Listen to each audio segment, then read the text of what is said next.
নমস্কাৰ বন্ধু বান্ধৱী সকল লগতে মোৰ ভিডিঅ' চোৱা কণ শিশু সকল মানে মোৰ সন্তান সদৃশ কি খবৰ তোমালোকৰ সকলো ভালে কুশলে আছানে আৰু সকলো ভালে কুশলে থাকক বুলি সদায় প্ৰাৰ্থনা কৰো কাৰণ মই অকলে ভালে থাকিলে নহব সকলো ভালে কুশলে থাকক তাকেই মানে বহুত ভাল লাগে আৰু দেই সকলোৰে মুখত যেতিয়া হাঁহি বিৰিঙা দেখো তেতিয়া বহুত ভাল লাগে আৰু সন্তুষ্টি লাভ কৰো সকলো যেতিয়া সুখত থাকে তেতিয়া সন্তুষ্টি লাভ কৰো অকল মই সুখত থকাটোৱে মই কেতিয়াও নিবিচাৰো আৰু এতিয়া মই প্ৰথম ভিডিঅ'টো মানে কৰিবলৈ লোৱা উদ্দেশ্য এটাই ভিডিঅ' বুলি নহয় আপোনালোককনো কি কম আৰু নিজৰ ৰুমটোতে আছো কিন্তু আৰু এটা ভিডিঅ' আনিম আপোনালোকলৈ কালি মই গুৱাহাটী যেহেতুকে গৈছিলো সেই ভিডিঅ'টো আপোনালোকৰ মাজলৈ আনিম ডাঙৰ কথা এটা হৈ গ'ল কালি গুৱাহাটীলৈ যোৱা আৰু কি হ'ল সেইটো মোৰ পিছৰ ভিডিঅ'টোত আপোনালোকক দিম কিন্তু তাৰ আগতে মই এতিয়া আপোনালোকক ক'বলৈ ওলাইছো মোৰ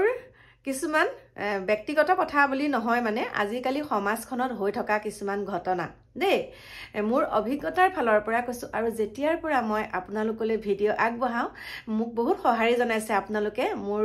কথাসমূহ আপোনালোকে মোৰ যেতিয়া আপোনালোকৰ উত্তৰসমূহ পাওঁ মোৰ ভিডিঅ'টো চোৱাৰ পাছত তেতিয়া ভাবো অকণমান আপোনালোকক মোৰ কথাখিনি অকণমান অন্তৰ চুইছে এতিয়া মই প্ৰথমতে আপোনালোকক ক'বলৈ ওলাইছো মদ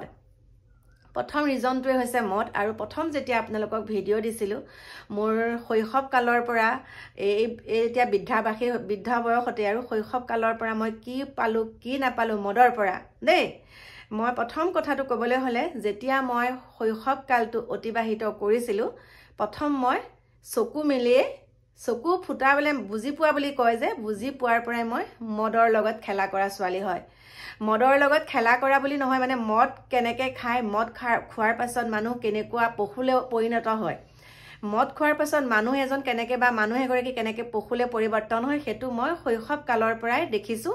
আৰু সেইকাৰণে প্ৰত্যেকটো কথাত মই মদৰ হৈ বিৰোধিতা মাতি আহিছো মানে মদ খোৱা মানুহসকলক মদ সকলোৱে খায় কিন্তু খোৱা এটা লিমিট আছে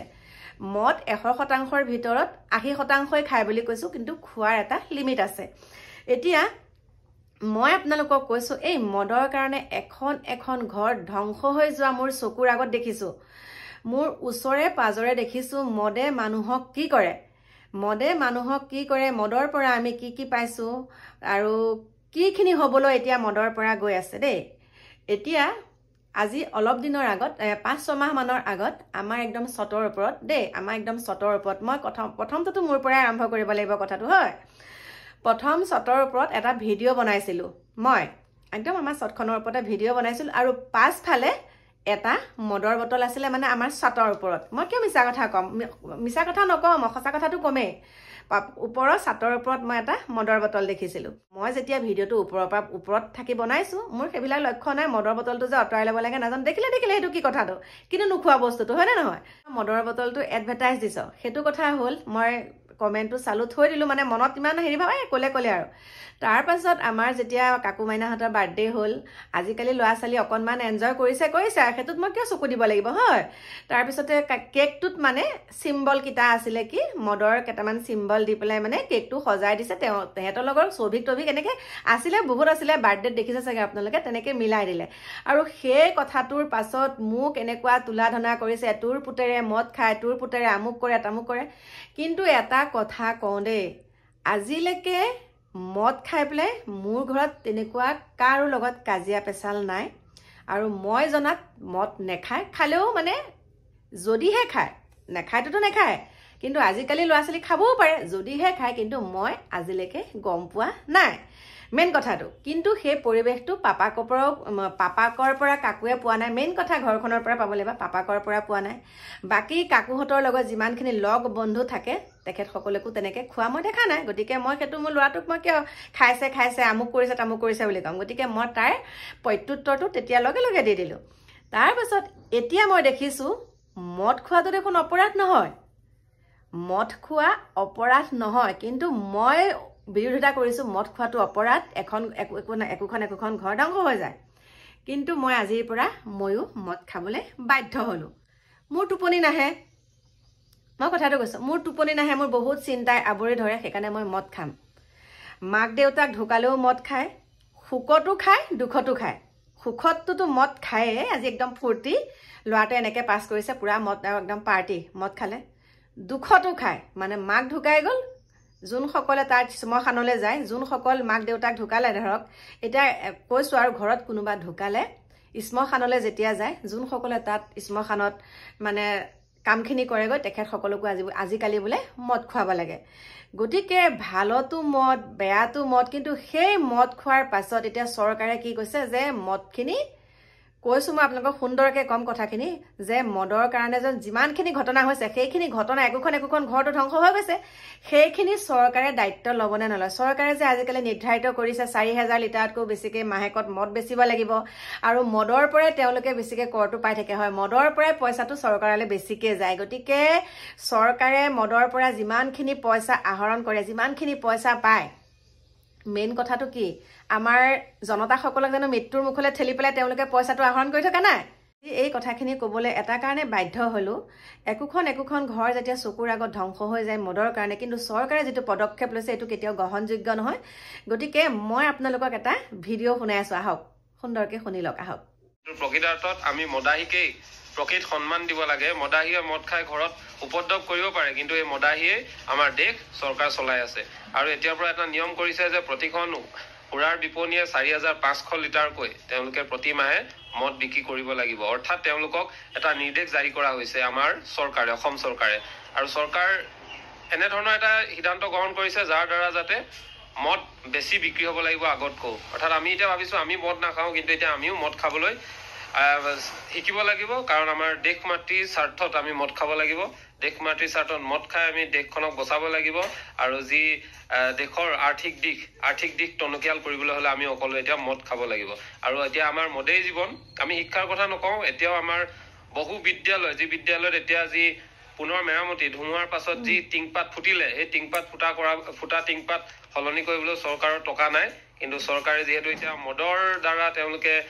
ৰাজহ বৃদ্ধি কৰাৰ কথা ভাবিছে, সেয়ে আমি ভাবিছোঁ এই ক্ষেত্ৰত আমি এতিয়া মদ খাব লাগিব। মদ খাই আমি দেশৰ আৰ্থিক দিশটো টনকিয়াল কৰিব লাগিব। আৰু সকলোৱে মদ খাই আমি মদাহীৰ সৈতে এটা সুসম্পৰ্ক গঢ়ি তুলি আমি দেশৰ স্বাৰ্থত, আমি আই মাতৃৰ স্বাৰ্থত আমি ভিন্ন কাম কৰিব লাগিব। আৰু মদ খাই যাতে আমি য'তে ত'তে পৰি নাযাওঁ সেইটোৰ ওপৰতো গুৰুত্ব প্ৰদান কৰিব লাগিব। যদি পৰি যাওঁ তেতিয়াও আকৌ আৰক্ষীয়ে আমাৰ ফাইন ল'ব। আৰু ফাইন লগোৱাৰ লগে লগে আমি যদি মদ খাই গাড়ী চলাওঁ, বাইক চলাওঁ, তেতিয়াও আৰক্ষীয়ে ফাইন ল'ব, সেইফালৰ পৰাও ৰাজহ পাব। তেনেহ'লে এনেধৰণৰ সৰু সুৰা ভুল থাকিবও পাৰে মদ বেছিকৈ খালে। কিন্তু এতিয়া আমি মদ খাব লাগিব, কাৰণ চৰকাৰে যি নিৰ্দেশ দিছে এই নিৰ্দেশৰ পাছত কিন্তু আমি মদৰ দ্বাৰা আমাৰ দেশৰ যি ৰাজহ বৃদ্ধিৰ বাবে, চৰকাৰৰ ৰাজহ বৃদ্ধিৰ বাবে চৰকাৰখনক টনকিয়াল কৰিবৰ কাৰণে, কিয়নো আমাৰ এতিয়াও বহু ল'ৰা ছোৱালীয়ে নতুনকৈ চাকৰি পাইছে, বহুতৰে দৰমহা কিন্তু কিছুমানৰ ক্লিয়াৰ হোৱা নাই। আৰু এইসকলে দৰমহা পাবৰ বাবে আমি ৰাজ্যৰ আৰ্থিক দিশটো টনকিয়াল কৰিবৰ কাৰণে আমি মদ খাব লাগিব। আৰু সেয়ে আমি মদাহীক গালি পোৱাৰ পূৰ্বেই আমি কিছু কথা ভাবিব লাগিব যে মদাহীয়ে প্ৰকৃত অৰ্থত আমাৰ ৰাজ্যখন ছেফটি দিছে, আমাৰ ৰাজ্যখনক আৰ্থিক দিশত উন্নতি হোৱাত, টনকিয়াল হোৱাত সহায় কৰিছে, চৰকাৰখন সুন্দৰকৈ পৰিচালনা কৰাত সহায় কৰিছে। সেয়ে আমি প্ৰতিজন মদাহীক আমি চেলুট দিব লাগিব। আমি মদাহীক গালি পৰাৰ পূৰ্বেই আমি মদাহীৰ কথাবোৰ আমি বুজিব লাগিব। তেওঁলোকে বহুদিনৰ পৰাই ৰাজ্যৰ স্বাৰ্থত, দেশখনৰ স্বাৰ্থত কিন্তু তেওঁলোকে মদ খাই আহিছে। আৰু আমি ভুলতে আমি তেওঁলোকক বহুত দোষাৰোপ কৰি মিছাতে গালি পাৰিলোঁ, কিডনী বেয়া হ'ব, লিভাৰ বেয়া হ'ব, মদ নাখাব, এনেধৰণৰ কথা ক'লোঁ। কিন্তু আমি এইবোৰ এটা ভুল আছিলে। এতিয়া আমি অনুভৱ কৰিছোঁ, কিয়নো চৰকাৰেও এনে ব্যৱস্থা কৰিছে, সুৰাৰ বিপণী সংখ্যাও বৃদ্ধি কৰিছে, স্কুল বিদ্যালয় ধ্বংস হৈ গৈছে, সেইবোৰৰ ওপৰত গুৰুত্ব প্ৰদান কৰা নাই। কাৰণ চৰকাৰক এতিয়া ৰাজহ লাগে, আৰু ৰাজহৰ বাবেই তেওঁলোকে সুৰাৰ বিপণীত এতিয়া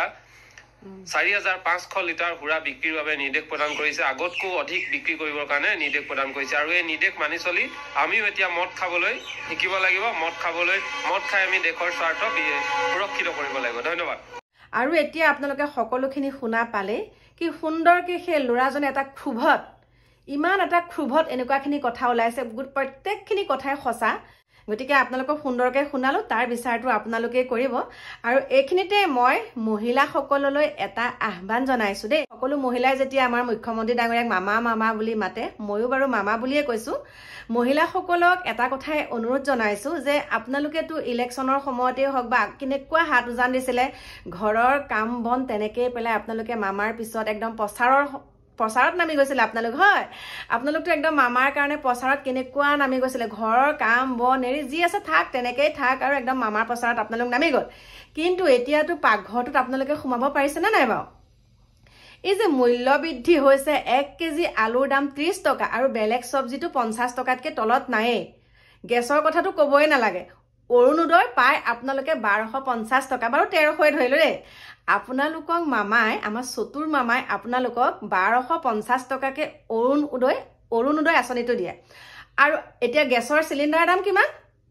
চিলিণ্ডাৰটোৰ দাম কিমান আপোনালোকেতো একদম ভালকৈ জানে মামাৰ বুদ্ধিবিলাকতো ভালকৈ জানে ন চিলিণ্ডাৰ এটাৰ দাম কিমান তাৰপিছত 1 কেজি দালৰ দাম কিমান 1 কেজি দালিৰ দাম কিমান মিঠাতেলৰ দাম কিমান তাৰ বাদেতো চাউলটো বাৰু ফ্ৰীকে পাই গ'ল দেই কথাটো কৈছোঁ চেনি চাহপাত হালধি নিমখ এখন গৃহস্থালী ঘৰত কিমানখিনি বস্তু লাগে পাকঘৰখনত গতিকে আপোনালোকে যে মামাৰ পাছে পাছে ঘূৰি ইমানখিনি প্ৰচাৰ কৰিছে আপোনালোকে এইটো মামাৰ ওচৰত অকণমান অভিযোগ উঠাওক যে মামা আমাক অকণমান মূল্যবৃদ্ধিটো কমাই দিয়কচোন আমাৰ শাক চব্জিৰ দাম যিটো বাঢ়িছে শাক চব্জি বুলিয়ে নহয় যিমানখিনি মূল্যবৃদ্ধি হৈছে সেই মূল্যবৃদ্ধিটো আপুনি অকণমান কমাওকচোন নহ'লে আমাৰ মানে আপোনালোকেতো কি পুৰুষজনেহে আপোনালোকক আনি দিয়ে হয়নে নহয় গতিকে পুৰুষজনৰ মূৰত ইমান মাধমাৰ আপোনালোকে কিয় লগাইছে পুৰুষজনৰ কথাটো আপোনালোকে অকণমান চিন্তা কৰক কাৰণ পুৰুষজনেইতো আপোনালোকক কৰি মেলি আনি দি আহিব আপুনি কিছুৱে স্বামী আনে কিছুৱে নিজে কৰে আৰু যোনসকল মহিলাই নিজে কৰে তেওঁলোকে গম পাইছে যে আলুৰ দাম কিমান বা কেঁচা চব্জিয়ে হওক বা যিকোনো বস্তুৰ দাম কিমান মূল্যবৃদ্ধি হৈছে আৰু যদিহে আপোনালোকৰ কথাবিলাকততো মামাই বহুত ভয় দিয়ে মই ভাবিছোঁ মোৰ তুলনাত মই ওলাই যোৱা নাই দেই প্ৰচাৰত মই ওলাই যোৱা নাই কিন্তু মইতো আপোনালোকক দেখিছোঁ কাৰণ আপোনালোকো মোৰ নিচিনা এগৰাকী মহিলা গতিকে মই প্ৰত্যেকগৰাকী মহিলাকে এটাই অনুৰোধ জনাইছোঁ আপোনালোকে যেনেকৈ এনেকৈ প্ৰচাৰ কৰিছিলে মামাৰ হৈ ইলেকশ্যনত ঠিক তেনেকৈ এতিয়াও আপোনালোকে সকলো গোট খাই পেলাই আপোনালোকে এটা আন্দোলন কৰিব নোৱাৰে নেকি যে মূল্যবৃদ্ধিটো কমাই দিয়ক বুলি তেনেকৈ ওলাই আহক দলে বলে যেতিয়া আপোনালোক তেনেকৈ দলে বলে ওলাই আহিব নিশ্চয় বাধ্য হ'ব মোৰ ফালৰ পৰা কিন্তু সেইটো আহ্বান জনাইছোঁ আপোনালোকক দেই মামা কিন্তু বহুত চতুৰ সেইকাৰণে আপোনালোকো চতুৰ হৈ বস্তুটো সৰকাবলৈ চেষ্টা কৰক সেইখিনিকে ক'লোঁ আৰু কালি মই গুৱাহাটীলৈ যোৱা এটা ভিডিঅ' বনাই থৈছোঁ সেইটো আপোনালোকক অকণমান দেৰিকৈ দি আছোঁ গতিকে আহি আছোঁ আপোনালোকৰ মাজলৈ নতুন এটা ভিডিঅ'ৰ সৈতে আৰু এই মুহূৰ্তত আপোনালোকৰ পৰা বিদায় লৈছোঁ